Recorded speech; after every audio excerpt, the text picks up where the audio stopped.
윤설야담에 오신 여러분을 환영합니다. 오늘 하루도 윤설야담과 함께 행복하셨으면 좋겠습니다. 지금 구독과 좋아요 눌러주세요. 그럼 오늘의 야담 시작합니다. 옛날 옛적 인조 14년 정유재란의 상흔이 채 아물지 않은 혼란스러운 시절이었습니다. 온 나라가 전란의 아픔을 겪으며 많은 가문들이 몰락하고 백성들의 삶은 말할 수 없이 피폐해진 때였지요. 그 무렵 한양에서 남쪽으로 이틀길 되는 한 산골 마을에는 천지가 뒤바뀐 듯한 일들이 벌어지고 있었습니다. 한때 이름 높던 가문들이 하루아침에 몰락하여 거리로 내쫓기고 간신들의 모함으로 충신들이 역적으로 몰리는 어지러운 세상이었지요. 그런 혼란의 시대에 백성들은 무엇이 옳고 그른지조차 분별하기 어려웠습니다. 어제의 충신이 오늘의 역적이 되고 어제의 역적이 오늘의 충신이 되는 뒤바뀐 세상이었으니까요. 하늘이 무너져도 솟아날 구멍이 있다고 했지만 그 구멍조차 찾기 어려운 절망적인 시기였습니다. 산골 마을의 초가집들은 전란의 상처를 고스란히 보여주고 있었습니다. 기둥이 기울어지고 초가지붕이 여기저기 뚫려 있는 모습이 마치 상처받은 백성들의 마음 같았지요. 바로 그런 어둠 속에서 한 젊은 여인이 누더기 같은 옷을 걸치고 산길을 터벅터벅 걷고 있었습니다. 23의 나이 윤소저라 불리던 이 여인은 불과 한 달 전까지만 해도 한양에서 손꼽히는 명문가의 규수였지요. 윤소저의 부친은 정계에서 바른 소리를 하다가 간신 이판서의 모함에 걸려 역적으로 몰렸습니다. 하루아침에 참수당한 것이지요. 어머니는 그 충격을 이기지 못하고 세상을 떠나셨고 윤소저만 홀로 남겨진 것이었습니다. 하지만 지금 윤소저의 모습은 말이 아니었습니다. 비단 옷 대신 거친 삼배를 걸쳤고 고운 손은 거칠어져 있었지요.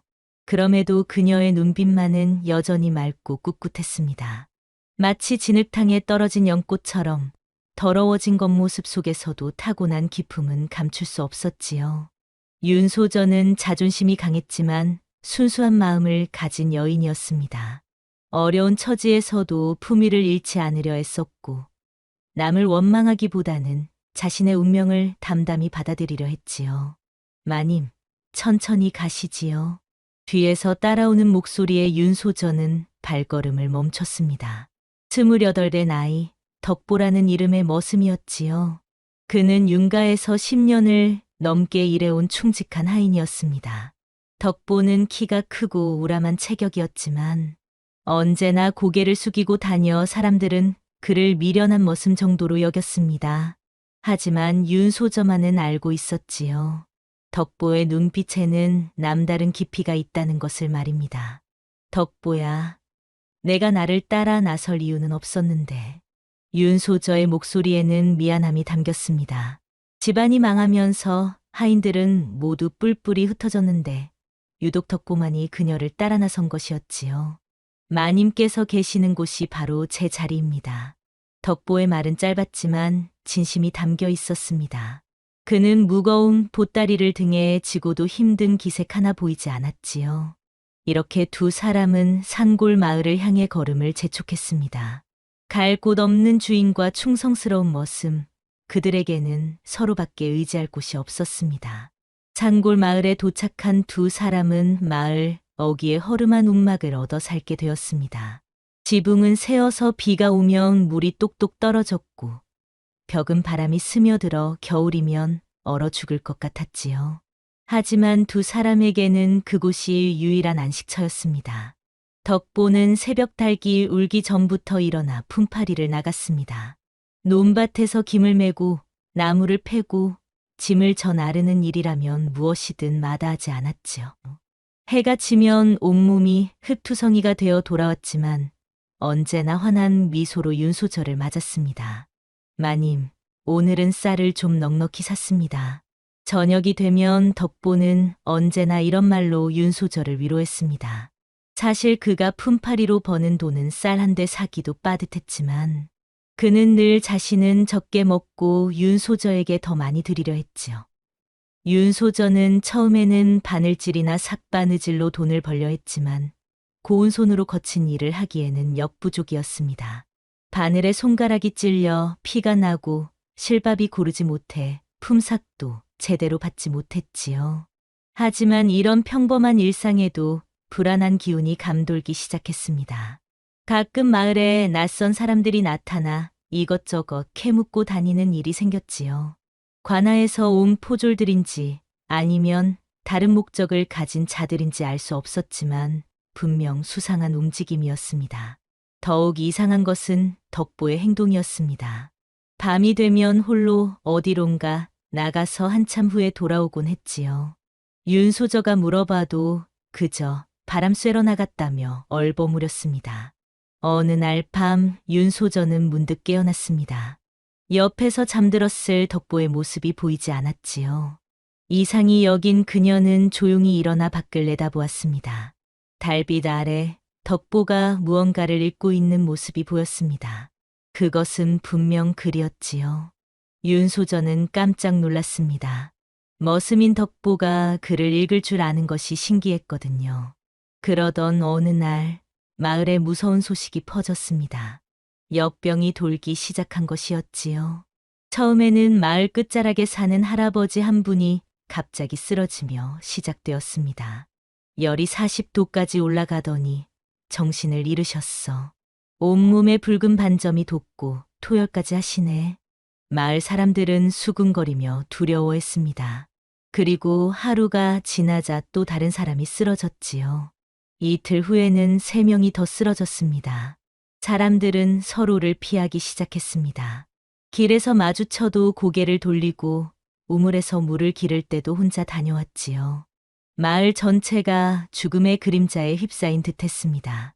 마님, 우리도 다른 곳으로 피해야 합니다. 덕보는 걱정스러운 표정으로 말했습니다. 이런 역병은 전염성이 강해서 한번 퍼지기 시작하면 마을 전체가 몰살당할 수도 있었거든요.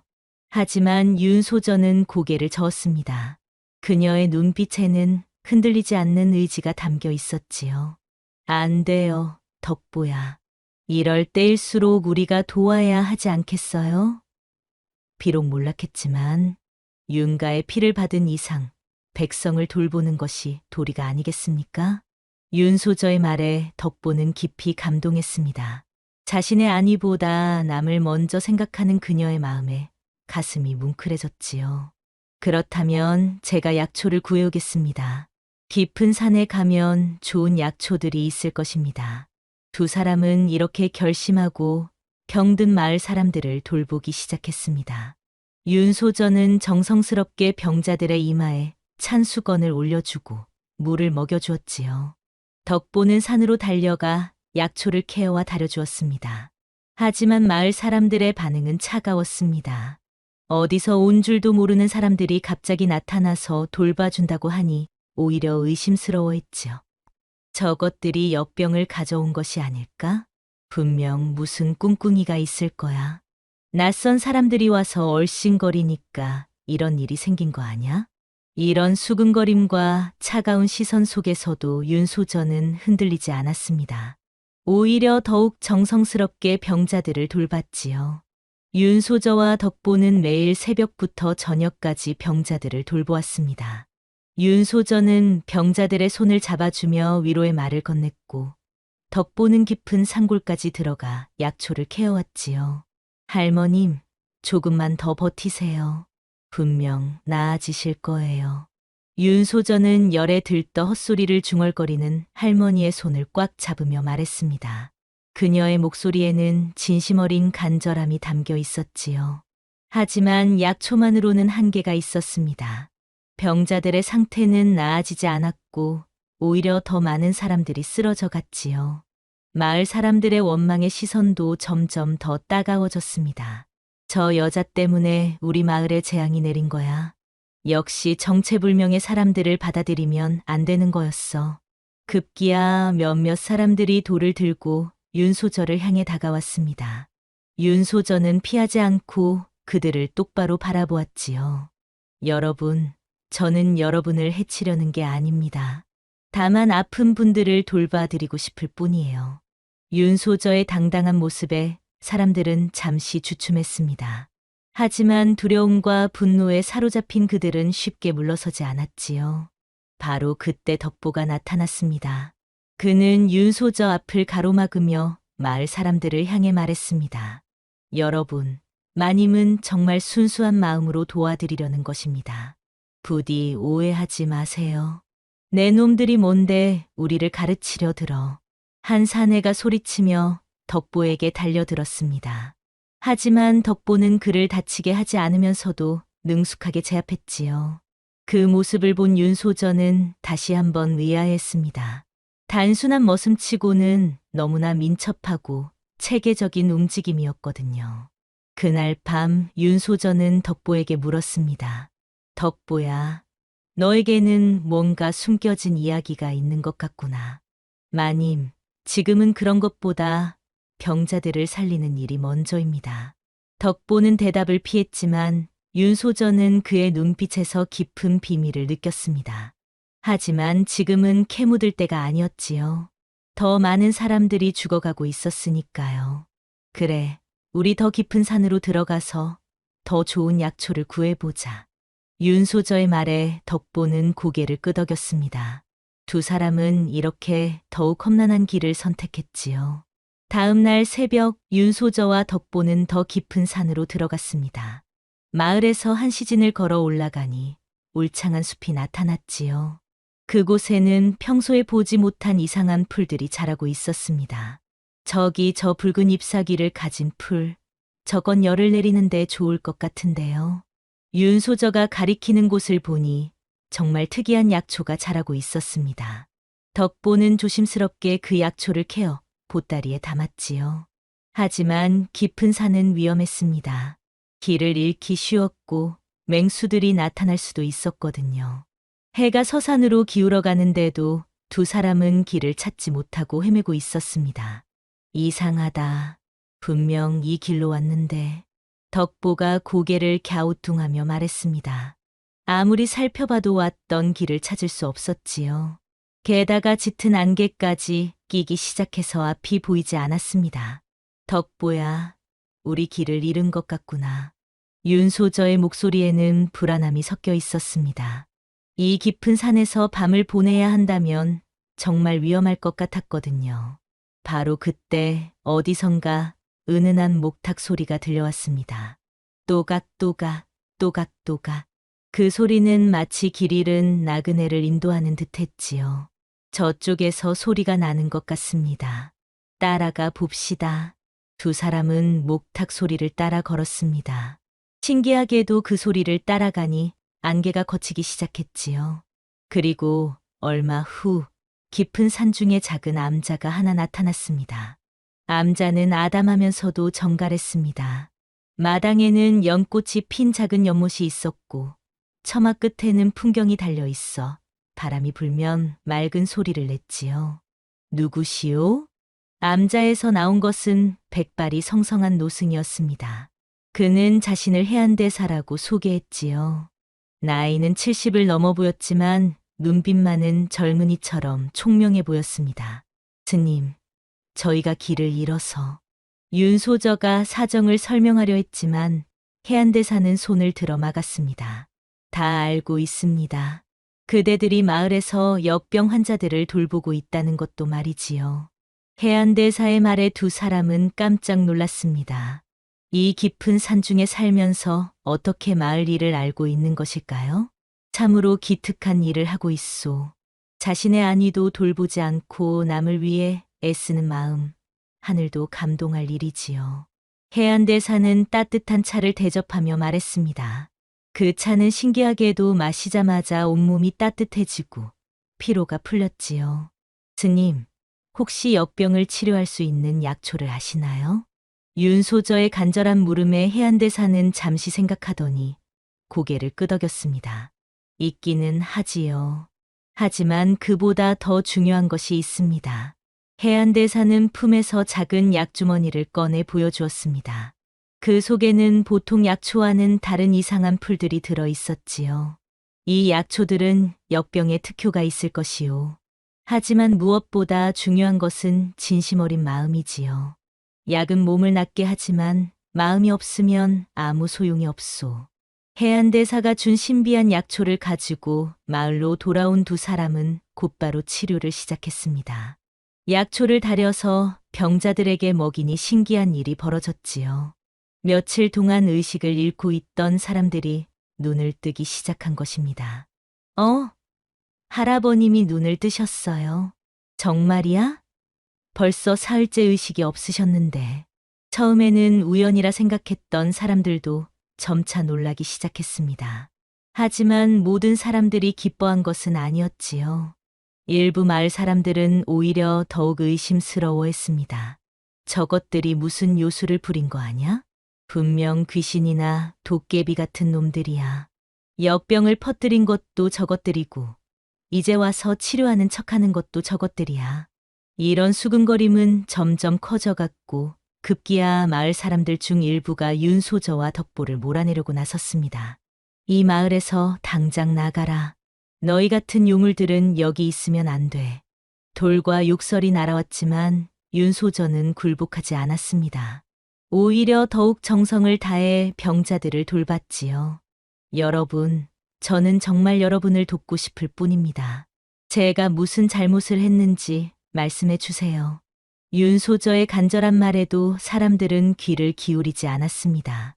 두려움에 사로잡힌 그들에게는 윤소저의 선의조차 의심스러워 보였거든요. 그런 어느 날 마을에서 가장 완고하기로 소문난 김영감이 역병에 걸렸습니다. 그는 평소 윤소저를 가장 못마땅해 하던 사람이었지요. 그 여자가 가까이 오지 못하게 해 김영감은 고열에 시달리면서도 윤소저를 멀리하라고 소리쳤습니다. 하지만 며칠이 지나자 그의 상태는 위독해졌지요. 영감님, 이러다가는 정말 위험합니다. 김영감의 아들이 걱정스럽게 말했지만 김영감은 여전히 완고했습니다. 그런데 그날 밤 윤소저는 몰래 김영감의 집으로 갔습니다. 아무도 모르게 창문 너머로 약을 놓아두고 왔지요. 이상하다. 누가 이런 약을 놓고 갔을까? 다음 날 아침 김영감의 아들이 약을 발견했습니다. 그리고 그 약을 아버지에게 먹였더니 놀랍게도 열이 내리기 시작했지요. 며칠 후 완전히 회복된 김영감은 마을 사람들에게 말했습니다. 내가 잘못 생각했다. 그 아가씨는 정말 우리를 위해 애쓰고 있는 게 분명해. 이 사건을 계기로 마을 사람들의 인식이 서서히 바뀌기 시작했습니다. 윤소저가 치료한 사람들이 하나둘 회복되면서 그녀에 대한 감사의 마음도 생겼지요. 하지만 윤소저는 이런 변화에도 교만해하지 않았습니다. 오히려 더욱 겸손한 마음으로 사람들을 돌봤지요. 진정한 귀함은 신분이 아니라 마음에서 나오는구나. 윤소저는 이 시련을 통해 중요한 깨달음을 얻었습니다. 사람의 진짜 가치는 태어난 신분이 아니라 얼마나 진심으로 남을 위하는가에 달려 있다는 것을 말이지요. 윤소저의 정성어린 돌봄과 해안대사의 신비한 약초 덕분에 마을의 역병 환자들이 하나둘 회복되기 시작했습니다. 처음에는 한두 명 정도였지만 시간이 지날수록 더 많은 사람들이 건강을 되찾았지요. 이건 정말 기적이야. 저 아가씨가 온 후로 죽어가던 사람들이 모두 살아났어. 마을 사람들의 입에서 감탄사가 터져 나왔습니다. 며칠 전까지만 해도 엽기라며 손가락질하던 사람들이 이제는 윤소저를 하늘이 보낸 신녀라며 떠받들기 시작한 것이었지요. 특히 김영감의 완전한 회복은 마을 전체에 큰 충격을 주었습니다. 그는 마을에서 가장 완고하고 까다롭기로 소문난 사람이었는데 그런 그가 윤소저에게 깊이 절을 올린 것이었거든요. 아가씨, 이 늙은이가 잘못 생각했습니다. 정말 죄송합니다. 김영감의 사과에 윤소저는 부드럽게 미소 지으며 답했습니다. 영감님, 괜찮습니다. 처음에 의심하시는 것도 당연한 일이었어요. 저도 갑자기 나타난 낯선 사람이었으니까요. 윤소저의 너그러운 마음에 김영감은 더욱 감동했습니다. 그리고 마을 사람들에게 윤소저의 선행을 널리 알렸지요. 이런 소문은 빠르게 퍼져나갔습니다. 이웃 마을은 물론이고 멀리 한양까지 소문이 돌았지요. 사람들은 윤소절을 산골의 성녀라고 부르며 찬양했습니다. 저 마을에 신기한 아가씨가 있다더라. 어떤 병이든 손만 대면 낫는다고 하네. 하늘이 내려보낸 분이 틀림없어. 이런 소문을 듣고 멀리서부터 병자들을 데려오는 사람들이 생겨났습니다. 수레에 환자를 싣고 며칠을 걸어와서 윤소저에게 치료를 부탁하는 것이었지요. 윤소저는 이런 사람들을 모두 거절하지 않았습니다. 비록 힘들었지만 한 명 한 명 정성껏 돌봤지요. 덕보도 더 많은 약초가 필요하다며 매일 산으로 올라갔습니다. 마님, 너무 무리하지 마세요. 몸이 상할까 걱정됩니다. 덕보는 걱정스러운 표정으로 말했지만 윤소저는 고개를 저었습니다. 괜찮아요, 덕보야. 이렇게 많은 사람들이 저를 믿고 찾아오는데 어떻게 외면할 수 있겠어요? 하지만 이런 명성이 오히려 위험을 불러올 줄은 윤소저도 몰랐습니다. 소문이 널리 퍼지면서 관아에서도 관심을 가지기 시작한 것이지요. 산골 마을에 이상한 여자가 있다고? 네, 어떤 병이든 고친다고 소문이 자자합니다. 그런 일이 있을 리 없지. 분명 무슨 요사스러운 술수를 부리는 것일 테다. 관리들은 윤소저의 존재를 의심스러워했습니다. 조선시대에는 이런 신비한 능력을 가진 사람들을 요사스러운 존재로 여기는 경우가 많았거든요. 더욱 위험한 것은 윤소저를 찾던 이판서의 부하들도 이 소문을 들었다는 것이었습니다. 그들은 한양 곳곳에 밀정을 심어두고 윤소저의 행적을 추적하고 있었거든요. 산골에서 병자를 고치는 여자? 혹시 그 여자가? 가서 확인해 봅시다. 어둠 속에서 수상한 사람들이 산골 마을을 향해 말을 달리기 시작했습니다. 윤소저와 덕보는 이런 위험이 다가오고 있다는 것을 전혀 모르고 있었지요. 그저 더 많은 사람들을 도와야 한다는 마음으로 메일을 보내고 있었을 뿐이었습니다. 생사를 함께 넘나들며 마을 사람들을 돌보는 동안 윤소저와 덕보 사이에는 깊은 신뢰와 애정이 싹트기 시작했습니다. 처음에는 주인과 하인이라는 관계였지만 이제는 서로 없으면 안 될 소중한 존재가 되어가고 있었지요. 어느 날 밤, 특히 위독한 환자를 돌보느라 밤을 새운 후 두 사람은 마을 뒷산의 작은 언덕에 앉아 있었습니다. 달빛이 은은하게 비치는 고요한 밤이었지요. 덕보야, 이런 생활이 힘들지 않니? 윤소저의 물음에 덕보는 잠시 생각하더니 대답했습니다. 마님, 저는 마님과 함께하는 이 시간들이 제 인생에서 가장 의미 있는 시간입니다. 덕보의 진심 어린 말에 윤소저의 가슴이 따뜻해졌습니다. 그동안 느꼈던 마음이 단순한 고마움이 아니라 사랑이었음을 깨달았지요. 마님께서 계시는 곳이 바로 저희 집입니다. 덕보는 조심스럽게 윤소저의 손을 잡으며 말했습니다. 그의 손은 거칠었지만 따뜻했고 윤소저는 그 온기에 마음이 안정되는 것을 느꼈지요. 덕보야. 윤소저가 무언가 말하려 했지만 신분의 차이 때문에 선뜻 마음을 표현하기가 어려웠습니다. 하지만 덕보는 그런 그녀의 마음을 이해하는 듯했지요. 마님, 저는 마님의 신분이나 과거는 중요하지 않습니다. 지금 이 순간 마님이 보여주시는 선한 마음, 그것만이 제게는 전부입니다. 이런 대화를 나누며 두 사람의 마음은 더욱 가까워졌습니다. 하지만 동시에 덕보에 숨겨진 정체에 대한 의문도 커져갔지요. 덕보는 단순한 머슴치고는 너무 많은 것을 알고 있었습니다. 글을 읽을 줄 알았고 약초에 대한 지식도 해박했으며 위험한 상황에서는 놀라운 판단력을 보였거든요. 덕보야, 내게는 말하지 못할 사연이 있는 것 같구나. 어느 날 윤소저가 조심스럽게 물었지만 덕보는 여전히 대답을 피했습니다. 마님, 지금은 그런 것보다 더 중요한 일들이 있습니다. 하지만 윤소저는 덕보를 더욱 신뢰하게 되었습니다. 그의 과거가 무엇이든 지금 보여주는 진심만큼은 의심할 여지가 없었거든요. 두 사람이 함께 보내는 시간은 고되었지만 행복했습니다.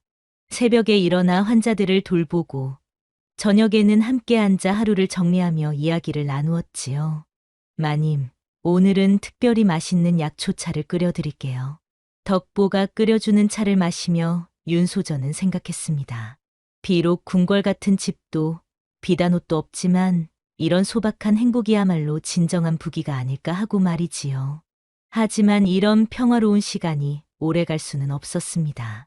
윤소저의 명성이 널리 퍼지면서 위험한 시선들이 그들을 향하고 있었거든요. 어느 날 새벽 마을의 말발굽 소리가 요란하게 울렸습니다. 관아의 포졸들이 때를 지어 나타난 것이었지요. 그들은 온 마을을 뒤지며 윤소저를 찾고 있었습니다. 윤가의 딸이 이 마을에 숨어 있다는 첩보가 있다. 샅샅이 뒤져라. 포졸대장의 외침에 마을 전체가 술렁였습니다. 윤소저와 덕보는 급히 뒷산으로 피했지만 포졸들의 포위망은 점점 좁혀지고 있었지요. 마님, 이쪽으로 오세요. 덕보가 재빨리 윤소저의 손을 잡고 숲속 깊숙이 들어갔습니다. 하지만 포졸들은 이미 산 전체를 포위한 상태였지요. 더욱 절망적인 것은 마을 사람들의 반응이었습니다. 그동안 윤소저에게 은혜를 입었던 사람들 중 일부는 그녀를 숨겨주려 했지만 관아의 압박에 모지 이겨 입을 열기 시작했습니다. 그 아가씨라면 뒷산 쪽으로 갔을 거예요. 자주 약초를 캐러 저 방향으로 다니더라고요. 배신당했다는 생각에 윤소저는 마음이 아팠습니다. 하지만 사람들을 원망하지는 않았지요. 그들도 자신의 가족을 지켜야 했으니까요. 마님, 저희를 도와주려던 분들을 원망하지 마세요. 그분들도 어쩔 수 없었을 겁니다. 덕보의 말에 윤소저는 고개를 끄덕였습니다. 그리고 더욱 깊은 산속으로 들어갔지요. 하지만 추격은 계속되었습니다. 포졸들은 포기하지 않고 끈질기게 뒤를 쫓았지요. 게다가 이번에는 관아의 포졸들만이 아니었습니다. 이판서가 보낸 사병들도 함께 왔거든요. 이번에는 반드시 잡아야 한다. 놓치면 모두 죽음이다. 사병대장의 으름장에 포졸들은 더욱 필사적으로 추격했습니다. 윤소저와 덕보는 점점 더 깊은 산속으로 몰려갔지요. 며칠 동안 도망치며 두 사람은 거의 굶다시피 했습니다. 산딸기나 도토리로 겨우 굶주림을 달랬지요. 윤소저의 고운 발은 상처투성이가 되었고 덕보도 지쳐갔습니다. 마님, 제가 저들을 막을 테니 먼저 가세요. 덕보는 윤소저를 살리기 위해 자신을 희생할 각오를 다졌습니다. 하지만 윤소저는 고개를 저었지요. 안 돼요, 덕보야. 우리는 함께 사는 거예요. 그런데 바로 그때 추격대 중 한 명이 덕보를 보고 깜짝 놀라며 외쳤습니다. 저분은 도련님이 아니십니까? 그 말에 다른 포졸들도 덕보를 자세히 쳐다보기 시작했습니다. 덕보의 얼굴이 새파랗게 변했지요. 뭐라고? 도련님이라니? 사병대장이 의아해하며 물었습니다. 그러자 그 포졸이 떨리는 목소리로 대답했지요. 증정원 이 도승지님의 아드님입니다. 몇 년 전에 유배를 가셨는데 이 말을 들은 윤소저는 더욱 놀랐습니다. 덕보에게 그런 신분이 있었다니 말이지요. 포졸의 말에 모든 사람들이 충격에 빠졌습니다. 그동안 미천한 머슴으로만 알았던 덕보가 사실은 승정원 도승지의 아들이었다니 말이지요. 그럼 당신도 역적의 자식이란 말인가? 사병대장이 덕보를 향해 칼을 겨누며 물었습니다. 덕보는 더 이상 숨길 수 없다는 듯 고개를 끄덕였지요. 그렇습니다. 저는 이덕보, 이 도승지의 아들입니다. 덕보의 고백에 윤소저는 말문이 막혔습니다. 그동안 함께 지내면서도 전혀 알지 못했던 사실이었거든요. 그럼 너도 우리와 같은 처지였던 거구나. 윤소저의 말에 덕보는 씁쓸하게 미소 지었습니다. 제 아버지는 윤 대감님과 함께 이판서의 간악함을 임금께 구하려 했습니다. 하지만 오히려 역적으로 몰려 유배를 당하셨지요. 덕보는 자신의 이야기를 털어놓기 시작했습니다. 그의 아버지 이도승지는 강직한 성품으로 유명한 관리였지요. 이판서 일당의 부정을 보다 못해 이를 고발하려 했던 것입니다. 윤 대감님께서 제 아버지와 뜻을 같이 하셨습니다. 하지만 이판서가 먼저 손을 써서 두 분 모두 역적으로 몰아버렸지요. 그럼 너는 왜 우리 집에? 마님의 아버님께서 제 아버지를 구하려 애쓰시다가 함께 화를 당하셨다는 소식을 들었습니다. 보답하고 싶었지요. 덕보의 말에 윤소전은 깊이 감동했습니다. 덕보가 단순한 충성심이 아니라 깊은 의리로 자신을 지켜온 것이었거든요. 그런데 어떻게 머슴 행세를 할 수 있었니? 유배지에서 도망친 후 신분을 숨기고 살아야 했습니다. 마님의 집에서 머슴으로 일하면서 기회를 엿보았지요. 덕보의 이야기를 들으며 포졸들도 복잡한 표정을 지었습니다. 그들 중에도 이 판서의 횡포에 분개하는 사람들이 있었거든요. 그럼 이 두 사람은 모두 억울한 누명을 쓴 충신의 자식들이란 말인가? 한 포졸이 중얼거렸습니다. 다른 포졸들도 고개를 끄덕였지요. 하지만 사병대장은 달랐습니다. 그는 이 판서의 직속 부하였거든요. 무슨 소리냐? 역적은 역적이다. 모두 잡아가라. 사병대장의 명령에 사병들이 두 사람을 향해 다가왔습니다. 바로 그때 윤소저가 앞으로 나섰지요. 잠깐요. 우리가 무슨 잘못을 했다는 겁니까? 잘못? 역적의 자식인 것만으로도 충분한 죄다. 그럼 묻겠습니다. 우리가 이 마을에서 한 일이 무엇인지 아십니까? 윤소저의 당당한 물음에 사병대장이 잠시 당황했습니다. 그러자 마을에서 따라온 사람들 중 하나가 나섰지요. 이 두 분은 우리 마을의 은인입니다. 역병으로 죽어가던 사람들을 모두 살려주셨어요. 맞습니다. 자신들의 위험도 돌보지 않고 밤낮으로 병자들을 돌봐주셨습니다. 마을 사람들의 증언에 포졸들의 표정이 흔들리기 시작했습니다. 과연 이런 선한 일을 하는 사람들이 역적일까 하는 의문이 든 것이지요. 이때 윤소저와 덕보는 서로를 바라보며 깊은 감정을 나누었습니다. 이제야 서로의 진실을 알게 된 두 사람, 그들은 같은 아픔을 가진 동지였던 것입니다. 덕보의 진실을 알게 된 윤소저는 깊은 깨달음을 얻었습니다. 그동안 자신이 얼마나 편견에 사로잡혀 있었는지 깨달았거든요. 신분이 사람을 만드는 게 아니구나.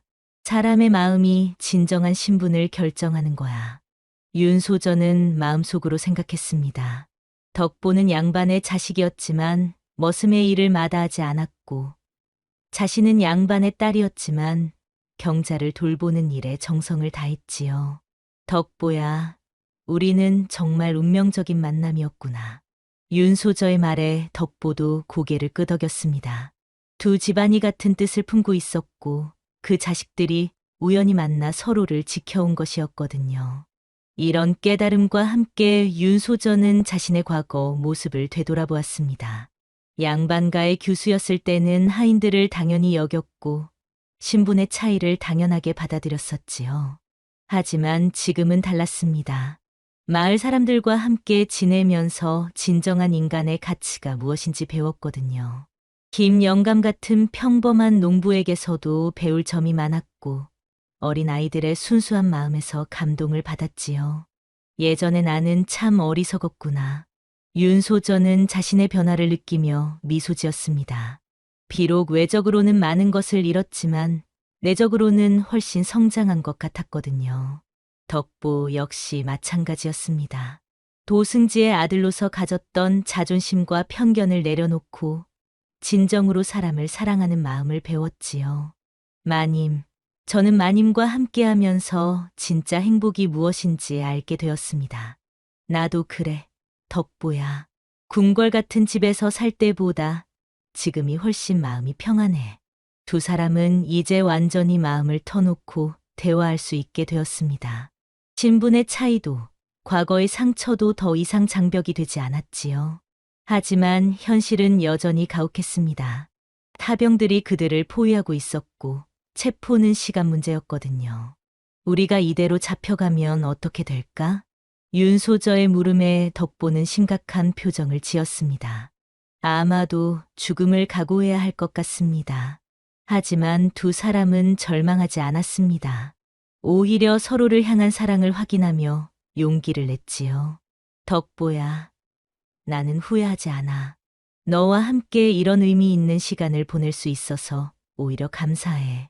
마님, 저도 마찬가지입니다. 마님을 만나 진정한 사랑이 무엇인지 알게 되었으니까요. 두 사람의 대화를 듣던 마을 사람들도 깊이 감동했습니다. 죽음을 앞둔 상황에서도 서로를 걱정하는 모습이 너무나 아름다워 보였거든요. 이런 좋은 분들이 왜 이런 고생을 하셔야 하는 걸까? 정말 억울한 일이야. 마을 사람들의 탄식 소리가 여기저기서 들려왔습니다. 바로 그때 해안대사가 나타났습니다. 그는 지팡이를 짚고 천천히 걸어와서 두 사람 앞에 섰지요. 이제 진실을 밝힐 때가 되었소. 해안대사의 말에 모든 사람들이 주목했습니다. 과연 그가 무슨 말을 할 것인지 궁금했거든요. 해안대사는 품에서 노란 비단에 쌓인 무언가를 꺼내 들었습니다. 그것은 임금의 어세가 찍힌 밀서였지요. 사병대장은 그 어세를 보자마자 황급히 무릎을 꿇었습니다. 이것은 대전의 밀명의로 소이다. 해안대사는 밀서를 펼쳐 보였습니다. 거기에는 놀라운 내용이 적혀 있었지요. 이 밀서에 따르면 윤대감과 이 도승지는 모두 충신이었소. 그들은 임금의 밀명을 받고 이판서 일당의 간악함을 파헤치고 있었던 것이오. 이 말에 모든 사람들이 깜짝 놀랐습니다. 지금까지 역적으로 알려진 두 사람이 사실은 충신이었다는 것이었거든요. 그럼 우리가 지금까지 알고 있던 것이 모두 거짓이었단 말입니까? 한 포졸이 떨리는 목소리로 물었습니다. 해안대사는 고개를 끄덕였지요. 그렇소. 이 판서가 자신의 죄를 숨기기 위해 충신들을 역적으로 몰아버린 것이오. 해안대사는 계속해서 진실을 밝혔습니다. 윤소저의 아버지와 덕보의 아버지는 모두 임금의 밀명을 받고 이 판서의 부정부패를 조사하고 있었던 것이었지요. 두 분은 나라를 위해 목숨을 바쳤던 진짜 충신이었소. 이 말을 들은 윤소저와 덕보는 눈물을 흘렸습니다. 그동안 역적의 자식이라는 멍에를 지고 살았는데 사실은 충신의 자식이었던 것이지요. 그럼 스님께서는 누구십니까? 덕보가 물었습니다. 해안대사는 미소를 지으며 대답했지요. 나는 선왕 때부터 왕실을 위해 일해온 밀사요. 이번 일도 모두 임금의 뜻이었소. 해안대사의 정체가 밝혀지자 모든 것이 이해되기 시작했습니다. 윤소저와 덕보의 만남도 마을에서 벌어진 일들도 모두 우연이 아니었던 것이지요. 그럼 저희가 이 마을에 온 것도 그렇소. 모든 것이 계획된 일이었소. 그대들의 인품을 시험해 보기 위함이었지요.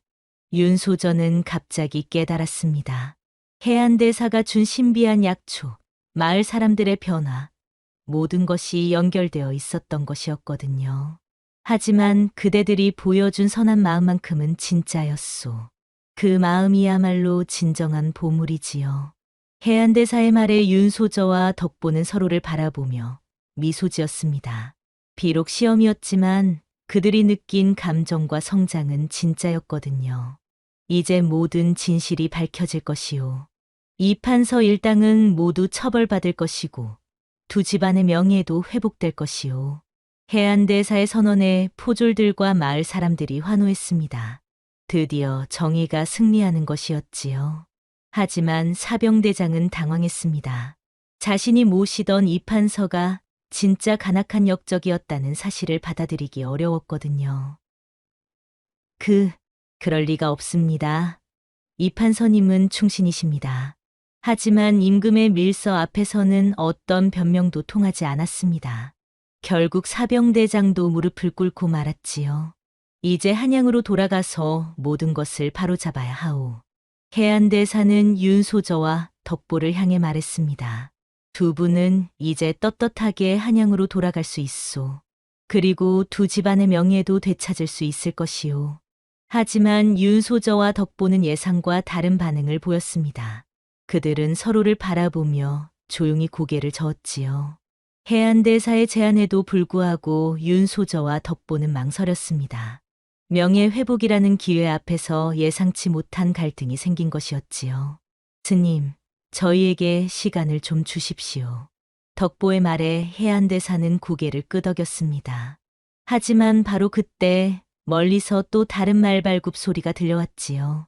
이번에는 누가 온 거야?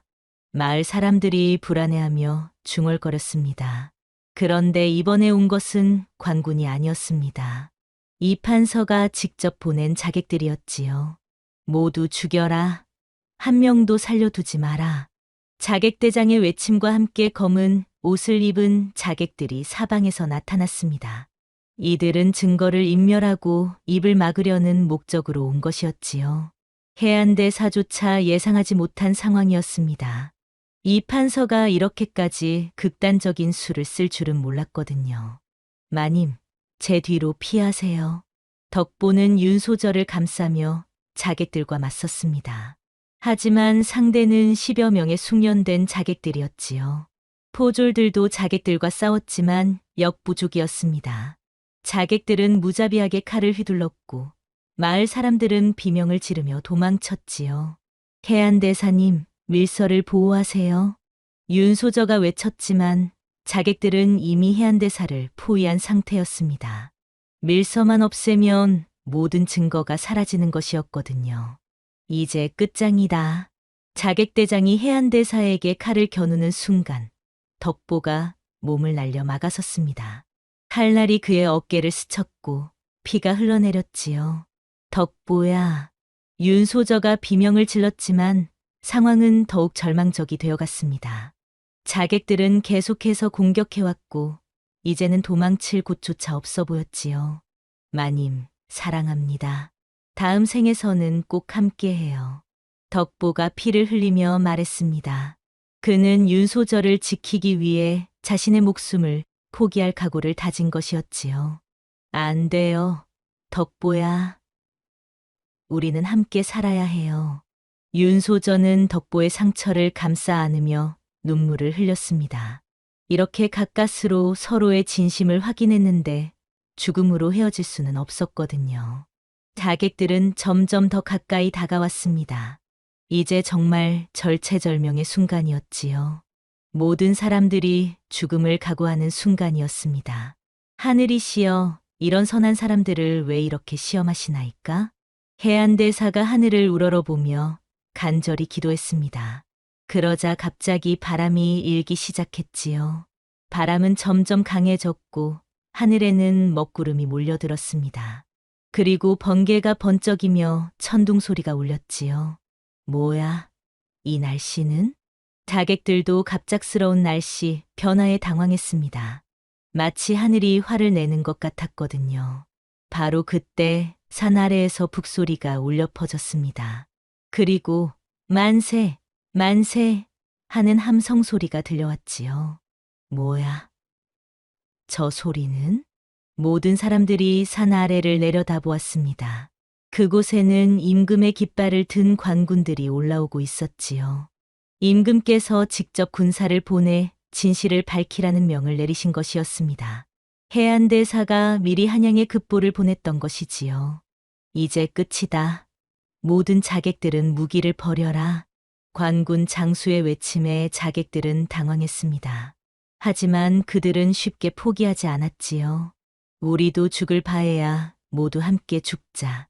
자객대장이 마지막 발악을 했습니다. 그는 윤소저를 향해 칼을 겨눴지요. 하지만 바로 그 순간 번개가 자객대장 바로 앞에 떨어졌습니다.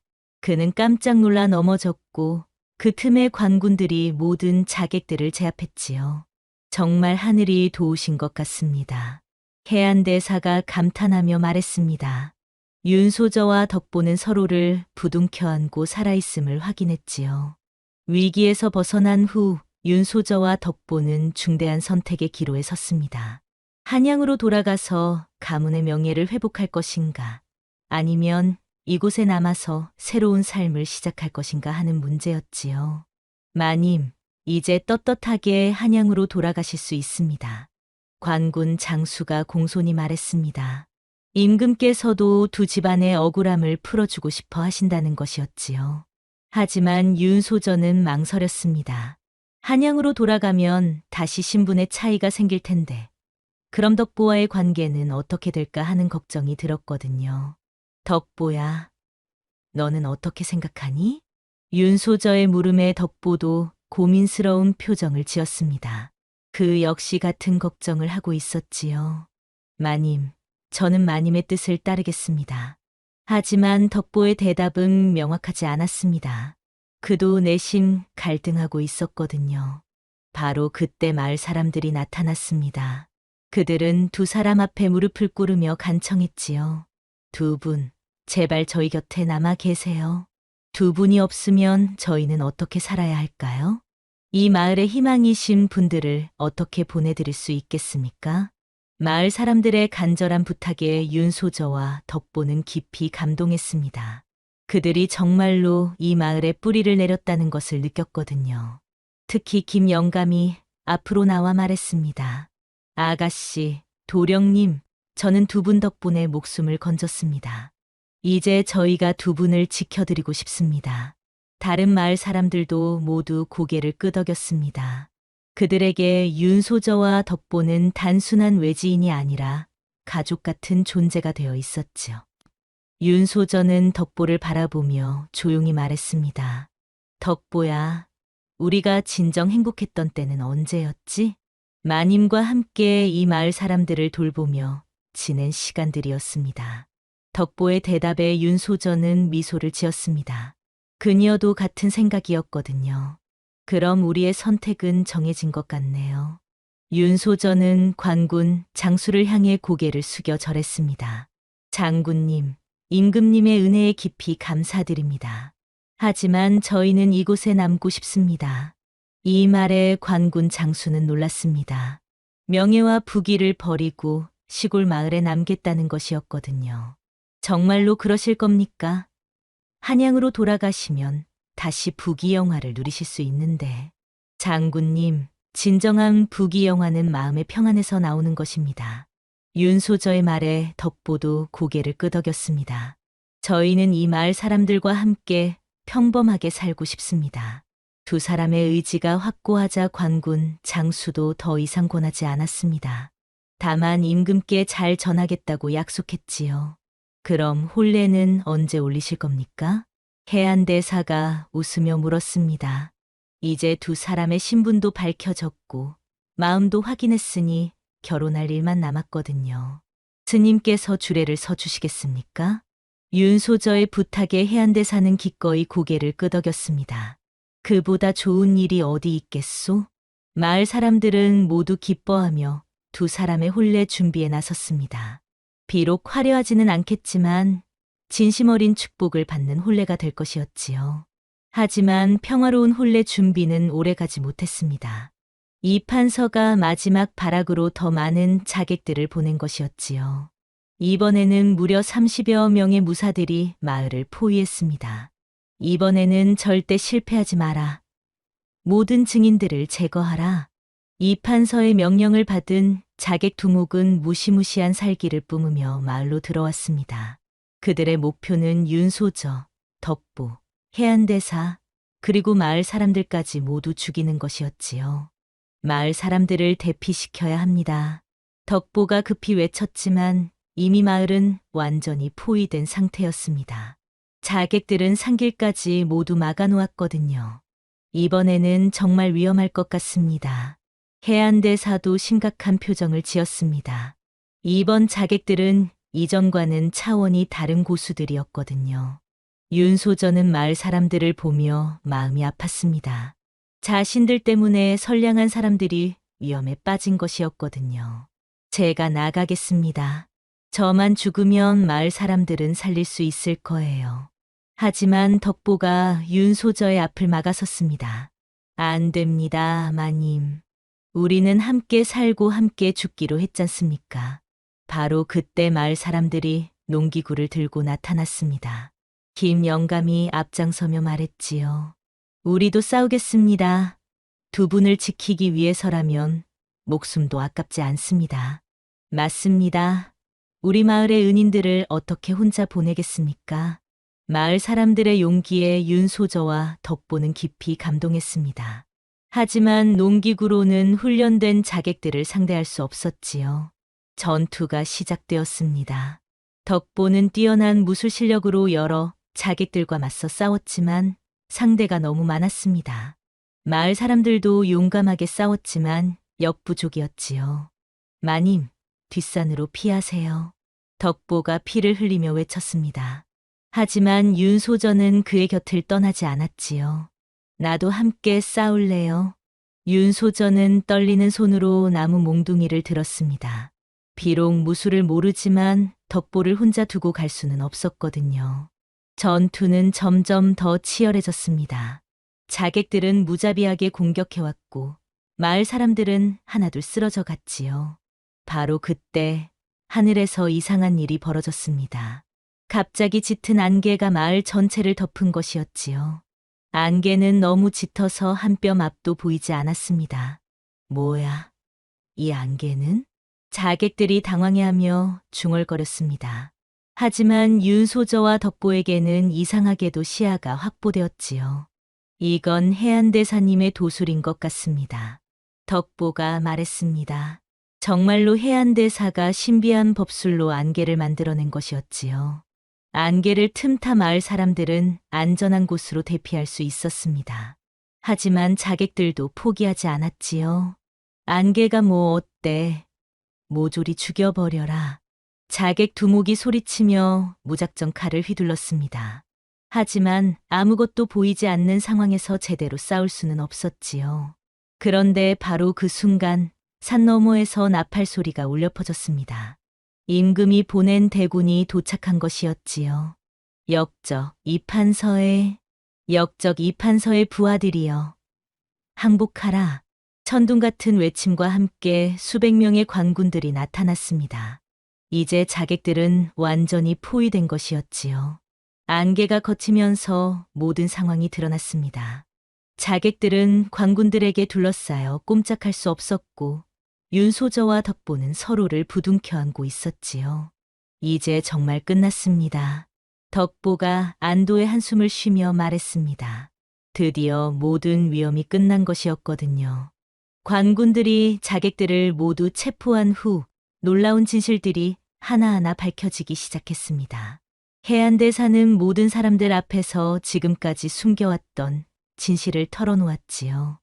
여러분, 이제 모든 것을 말씀드릴 때가 되었습니다. 해안대사는 승복을 벗고 관복을 입었습니다. 그의 진짜 정체는 임금의 밀명을 받은 어명대사였던 것이지요.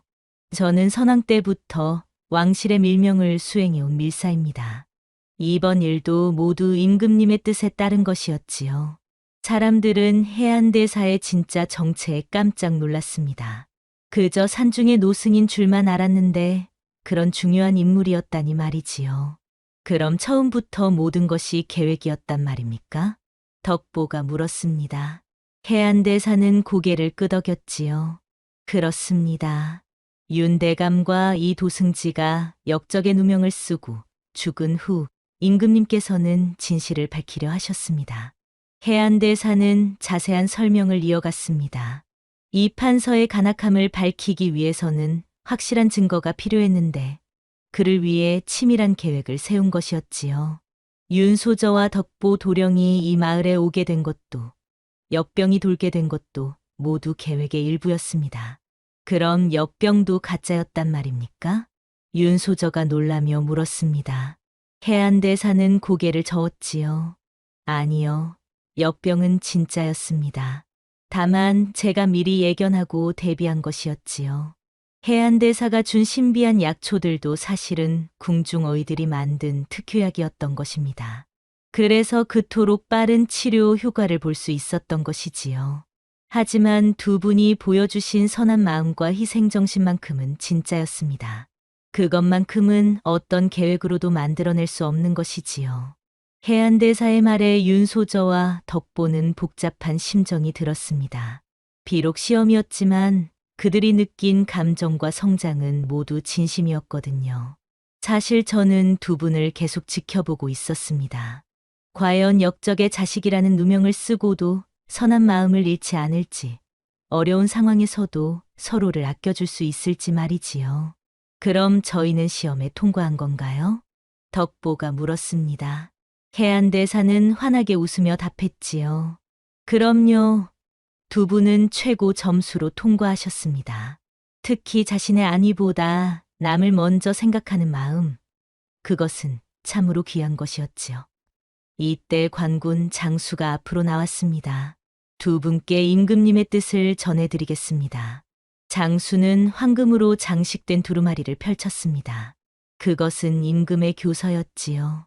윤소저와 이덕보는 모두 충신의 자식으로서 나라를 위해 애쓴 공이 크다. 이에 두 집안의 명예를 회복하고 관직에 나아올 것을 명한다. 임금의 교서를 들은 모든 사람들이 환호했습니다. 드디어 억울한 누명이 벗겨진 것이었거든요. 하지만 윤소저와 덕보는 여전히 고민스러운 표정을 지었습니다. 관직에 나가는 것보다 이 마을에서 평범하게 살고 싶었거든요. 임금님께서도 두 분의 마음을 아실 겁니다. 해안대사가 미소 지으며 말했습니다. 만약 두 분이 원한다면 이 마을의 현령과 부인으로 임명해 주실 수도 있습니다. 이 말에 윤소저와 덕보의 얼굴이 밝아졌습니다. 마을을 떠나지 않으면서도 사람들을 도울 수 있는 방법이었거든요. 그럼 저희는 그렇게 하고 싶습니다. 두 사람의 대답에 마을 사람들이 더욱 기뻐했습니다. 이제 정말로 좋은 지방관을 만난 것이었거든요. 그럼 혼례는 언제 올리시겠습니까? 해안대사가 웃으며 물었습니다. 이제 모든 장애물이 사라졌으니 결혼할 일만 남았지요. 가을이 좋을 것 같습니다. 풍년이 들면 마을 사람들과 함께 기쁨을 나누고 싶어요. 윤소저의 말에 덕보도 고개를 끄덕였습니다. 그들에게는 화려한 혼례보다 마을 사람들의 축복을 받는 것이 더 중요했거든요. 가을이 되어 윤소저와 덕보의 혼례가 마을에서 성대하게 치러졌습니다. 비록 화려하지는 않았지만 진심 어린 축복으로 가득한 따뜻한 혼례였지요. 이제 정말 우리 마을의 어른이 되셨네요. 김 영감이 두 사람에게 깊이 절하며 말했습니다. 다른 마을 사람들도 모두 진심으로 축하해 주었지요. 혼례 후 윤소저는 이 마을의 현령 부인이 되었고 덕보는 현령이 되었습니다. 하지만 그들은 권위를 내세우기보다는 더욱 낮은 자세로 마을 사람들을 섬겼지요. 여러분, 저희는 여러분의 종이라고 생각합니다. 언제든 불편한 일이 있으면 말씀해 주세요. 덕보의 겸손한 인사에 마을 사람들은 감동했습니다. 이런 관리는 처음 보는 것이었거든요. 윤소저는 마을의 부녀자들을 모아 글을 가르치기 시작했습니다. 조선시대의 여자가 글을 배우는 것은 흔한 일이 아니었지만 그녀는 교육의 중요성을 믿었거든요. 글을 알면 세상을 더 넓게 볼 수 있어요. 여러분의 자녀들에게도 가르쳐 주세요. 처음에는 어색해하던 부녀자들도 점차 글을 읽는 재미를 느끼기 시작했습니다. 마을의 배움의 기풍이 일어난 것이지요. 덕보는 농업 기술을 개선하고 새로운 농법을 보급했습니다. 그의 해박한 지식 덕분에 마을의 농사가 훨씬 잘 되기 시작했지요. 이런 방법으로 벼를 기르면 수확량이 2배는 늘 것입니다. 덕보의 지도에 따라 새로운 농법을 시도한 농민들은 정말로 풍년을 거두었습니다. 마을 전체가 점점 더 풍요로워졌지요. 한편 한양에서는 이판서 일당이 모두 처벌받았습니다. 이판서는 유배를 떠났고 그의 부하들도 관직에서 쫓겨났지요. 조정에는 다시 바른 기풍이 자리 잡았습니다. 윤대감과 이 도승지의 충성심이 마침내 인정받았구나. 임금께서도 두 충신의 명예 회복을 기뻐하셨습니다. 그리고 그들의 자녀들이 보여준 선한 마음에 깊이 감동하셨지요. 저런 자식들을 둔 것을 보니 윤대감과 이 도승지가 얼마나 훌륭한 분들이었는지 알 수 있구나. 임금께서는 특별히 사신을 보내 두 사람을 격려하기도 하셨습니다. 마을은 날이 갈수록 더욱 발전했습니다.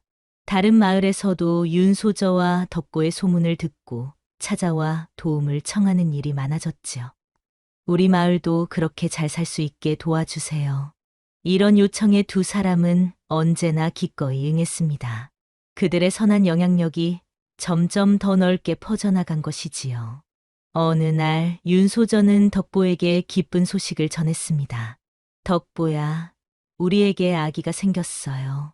이 소식을 들은 덕보는 너무 기뻐서 눈물을 흘렸습니다. 마을 사람들도 모두 기뻐하며 축하해 주었지요.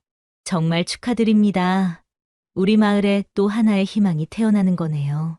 김 영감을 비롯한 마을 사람들이 진심으로 축하해 주었습니다. 그들에게는 윤소저 부부가 가족이나 다름없었거든요. 이 아이는 분명 마을의 큰 보배가 될 것입니다. 해안대사도 특별히 축하하러 왔습니다. 그는 이제 다시 승려의 모습으로 돌아가 있었지요. 스님, 이 아이에게 좋은 이름을 지어주세요. 윤소저의 부탁에 해안대사는 잠시 생각하더니 말했습니다. 희망이라는 뜻에 희와 빛이라는 뜻의 광을 써서 희광이라고 하면 어떨까요? 이 마을과 세상의 희망이자 빛이 되기를 바라는 마음으로 말입니다. 모든 사람들이 그 이름에 찬성했습니다. 정말 의미 깊은 좋은 이름이었거든요. 봄이 되어 윤소저와 덕보의 아들 희광이 태어났습니다. 복숭아꽃이 만발한 마을에 아기의 울음소리가 울려 퍼지자 마을 사람들은 모두 모여 아기의 탄생을 축하해 주었지요. 이 아이가 자라서 이 마을을 더욱 아름답게 만들어줄 거예요. 할머니들은 아기를 보며 입을 모아 말했습니다. 정말로 그 아이는 마을의 희망처럼 보였지요. 덕보는 아내와 아이를 바라보며 깊은 감사의 마음을 느꼈습니다. 한때 모든 것을 잃었다고 생각했지만 결국 가장 소중한 것들을 얻게 된 것이었거든요. 마님, 처음 마님을 배웠을 때 끓여드린 죽 기억하세요? 물론이에요. 그때 얼마나 맛있었는지 몰라요. 오늘도 그 죽을 끓여드릴게요. 덕보는 부엌으로 가서 정성스럽게 죽을 끓였습니다. 처음 만났을 때처럼, 그리고 앞으로도 계속 그럴 것처럼 말이지요.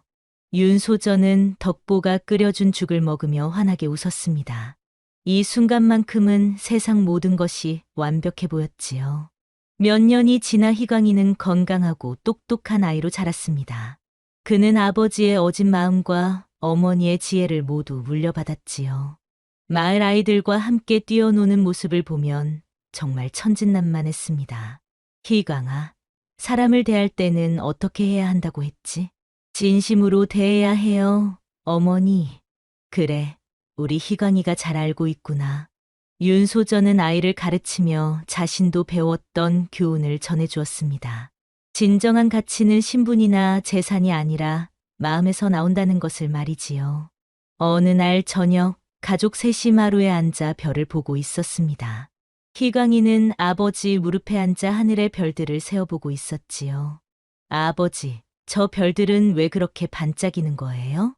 희광아, 저 별들은 어둠 속에서도 빛을 잃지 않기 때문이란다. 사람도 마찬가지야. 아무리 어려운 일이 있어도 착한 마음을 잃지 않으면 저 별처럼 빛날 수 있어.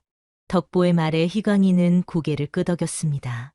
아직 어렸지만 아버지의 말뜻을 이해하는 것 같았지요. 그럼 저도 별처럼 빛날 수 있을까요? 물론이지. 우리 희광이는 이미 충분히 빛나고 있어. 윤소저가 아이를 안으며 말했습니다. 정말로 희광이는 마을 사람들에게 기쁨과 희망을 주는 존재였거든요. 시간이 흘러 희광이가 서당에 다닐 나이가 되었을 때 마을에서는 특별한 일이 벌어졌습니다. 다른 지역에서 온 사람들이 윤소저와 덕보의 이야기를 듣고 찾아와 가르침을 청하는 것이었지요. 정말 신분을 뛰어넘어 진정한 사랑을 이루셨다니 감동적입니다. 어떻게 하면 그런 선한 마음을 가질 수 있는지 알려주세요. 이런 사람들에게 윤소저와 덕보는 언제나 같은 답을 했습니다. 특별한 비결은 없습니다. 다만 진심으로 남을 위하고 어려울 때도 서로를 믿으며 포기하지 않는 것뿐이지요. 그들의 이야기는 입에서 입으로 전해져 전국에 널리 퍼졌습니다. 많은 사람들이 그들의 이야기에서 희망과 용기를 얻었지요. 어느 늦은 가을 밤, 윤소저와 덕보는 함께 마을 뒷산에 올라 달을 보고 있었습니다. 희광이는 집에서 할머니들과 함께 잠들어 있었지요. 덕보야, 우리가 처음 만났을 때를 생각해봐. 그때 이런 날이 올 줄 알았니? 아니요, 마님. 그저 마님을 모시는 것만으로도 충분하다고 생각했지요. 지금은 어때? 지금은 세상에서 가장 행복한 사람이 된 것 같습니다. 달빛 아래에서 두 사람은 서로의 손을 잡고 미소 지었습니다. 그들의 얼굴에는 만족과 평안이 가득했지요. 이 이야기가 우리에게 전해주는 교훈은 명확합니다. 진정한 귀함은 태어난 신분에서 나오는 것이 아니라 마음의 품격에서 나온다는 것이지요. 그리고 진정한 사랑은 모든 장벽을 뛰어넘는다는 것입니다. 옛말에 정성이면 감천이라는 말이 있습니다. 진심을 다하면 하늘도 감동한다는 뜻이지요. 윤소저와 덕보가 보여준 것이 바로 그런 진심이었습니다. 또한 고진감래라는 말도 있습니다. 고생 끝에 낙이 온다는 뜻이지요. 아무리 어려운 시절이라도 포기하지 않고 서로를 믿으며 살아간다면 반드시 행복한 날이 찾아온다는 것을 이 이야기는 보여줍니다. 마지막으로 혈통보다는 마음이라는 교훈을 잊지 말아야 할 것입니다. 사람의 진정한 가치는 어떤 집안에서 태어났느냐가 아니라 어떤 마음으로 살아가느냐에 달려 있다는 것이지요. 윤소저와 덕보의 이야기는 오늘날에도 우리에게 소중한 가르침을 줍니다. 서로 다른 처지에 있더라도 진심으로 사랑하고 배려한다면 그 무엇도 우리의 행복을 막을 수 없다는 것을 말입니다. 다음 영상을 빠르게 만나보시려면 좋아요와 구독을 눌러주세요. 그럼 더 재미있는 영상으로 찾아뵙겠습니다. 모두 행복한 하루 보내세요.